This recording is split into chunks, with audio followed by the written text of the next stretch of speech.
শুভ সকাল বন্ধুরা। আজকে আমরা সবাই মিলে যাব কালাপাহাড়। কালাপাহাড় যাওয়ার জন্য সবাই গাড়িতে উঠে পড়লাম। সবাই যাওয়ার জন্য খুব এক্সাইটেড ছিল।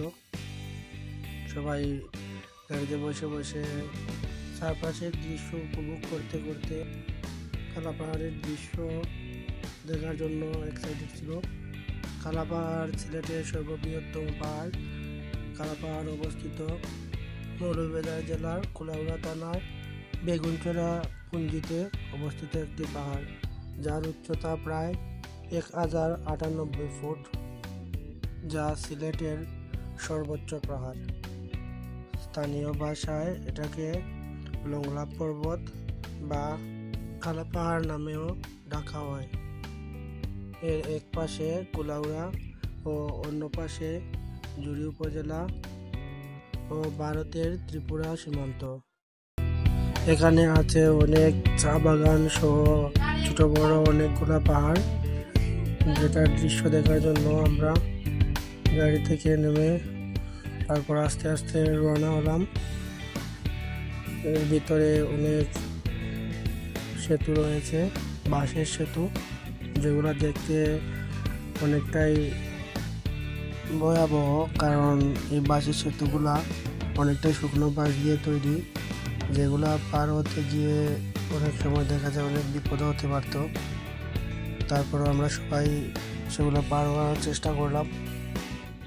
তারপর আবারও আমরা হাঁটা শুরু করলাম এই পাহাড়ের ভিতর দিয়ে, যে পাহাড়গুলো অনেকটাই রাস্তা আঁকা বাঁকা ছিল।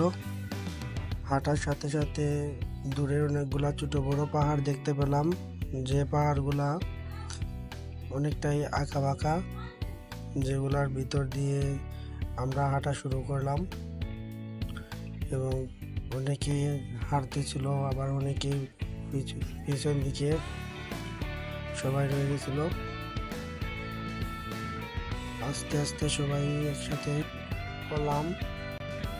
সবাই একসাথে হাঁটার মূল কারণ হলো সেখানে অনেকগুলা জঙ্গল ও অনেকগুলা উঁচু নিচু পাহাড় বা অনেক ভয়াবহ রাস্তার দিকে এগোতে হয়, যেগুলাতে অনেক বিপদ হতে পারে। তাই একসাথে থাকাটাই জরুরি ছিল। সবাই একসাথে হাঁটতেছিলাম আর সে রাস্তা দিয়ে যাওয়ার চেষ্টা করলাম।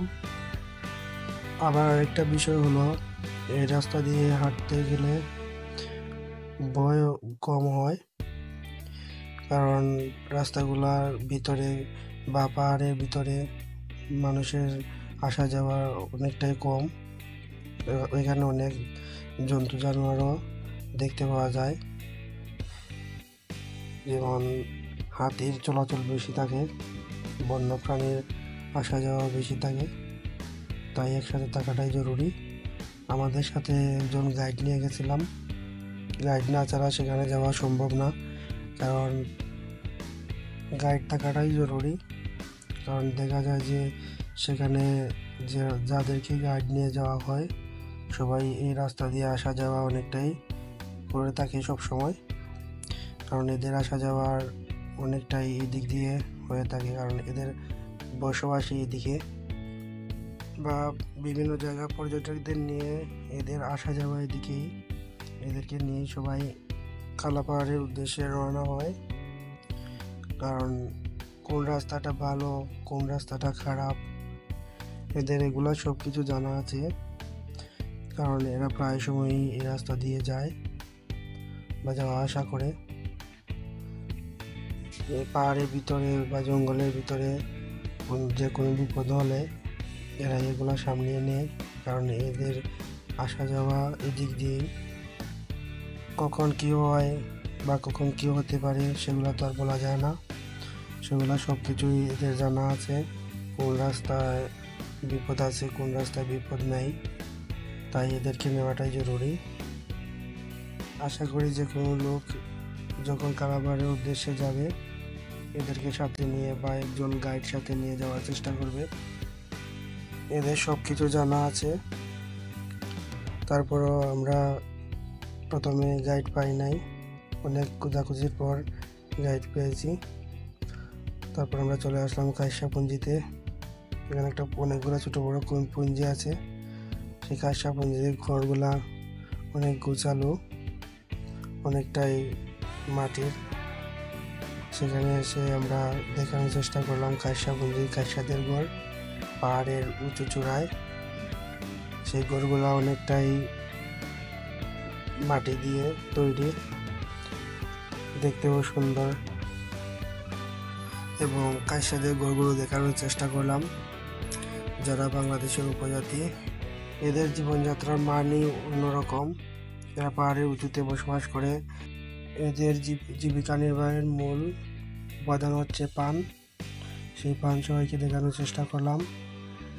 অনেকগুলা কাশ্যা পান, জঙ্গলের ভিতর দিয়ে যাওয়ার সময় অনেকগুলো কাশ্যা পান দেখতে পেলাম। এবং কাশ্যা পুঞ্জির ভিতরেও অনেকগুলো এদের গাছের উপরে বা বিভিন্ন গাছের কাছে দেখা গেল যে কাশ্যা পানগুলো অনেকটাই সুন্দর। এর মধ্যে আমরা অনেকগুলা পানি নিয়ে আসছিলাম, সবার সাথে পানি শেষ, সবাই খুব তৃষ্ণার্ত ছিল। এদিকে কাশ্যাদের মন্ত্রীর বাড়ির দিকে আসছিলাম, সবাই পানি খোঁজাখুঁজি করছিল, কিন্তু মন্ত্রীর বাড়িতে কেউ না থাকার কারণে পানি খুঁজে পাইনি। আবার হাঁটা শুরু করলাম। এদের আলাদা একজন মন্ত্রী রয়েছে, যা তাদের লিডার বা এদের সর্দার নামেও পরিচিত। তারপর আবার হাঁটা শুরু করলাম। পুঞ্জিগুলা অনেকটাই পান দিয়ে সাজানো। পুঞ্জির ভিতর দিকে যতই বের হবেন দেখবেন মনে হয় যেন পান দিয়েই সম্পূর্ণ পুঞ্জিগুলা সাজানো। যতই এগোবেন ততই পানের সমারোহ। আসলে কাঁসা পুঞ্জির ভিতর দিয়ে যাওয়ার সময় অনেকটাই ভয় লাগছিল। যতই ভিতর দিকে যাচ্ছিলাম ততই ভয়াবহ জঙ্গল এবং আরো ভয়ানক রাস্তার দিকে এগোচ্ছিলাম, তাই সবাই একটু আতঙ্কিত ছিলাম। তবুও সামনের দিকে এগোতে থাকলাম। আবারও সবাই একসাথে হলাম, তারপর হাঁটতে থাকলাম। হঠাৎ সবাই সামনের দিকে এগোতে থাকলো এবং আমিও আমার এক বন্ধু খুবই তৃষ্ণার্ত ছিলাম, আর হাঁটা সম্ভব হচ্ছিল না। তারপরও আবার হাঁটার চেষ্টা করলাম, উঠে দাঁড়ালাম এবং হাঁটতে শুরু করলাম। আরও কিছুক্ষণ হাঁটাহাঁটি করার পর হঠাৎ দূরে কালাপাহাড়ের দৃশ্য দেখতে পেলাম। আমরা আস্তে আস্তে সেদিকে রান্না অবশেষে গিয়ে কালাপাহাড়ের দৃশ্য উপভোগ করতে পারলাম এবং সবাই আনন্দিত ছিল। সেখানে গিয়ে সবাই একটা জিনিস ভালোভাবে বুঝতে পারলাম, মনোবল আর ধৈর্য শক্তি থাকলে জীবনে সফলতা আসবে।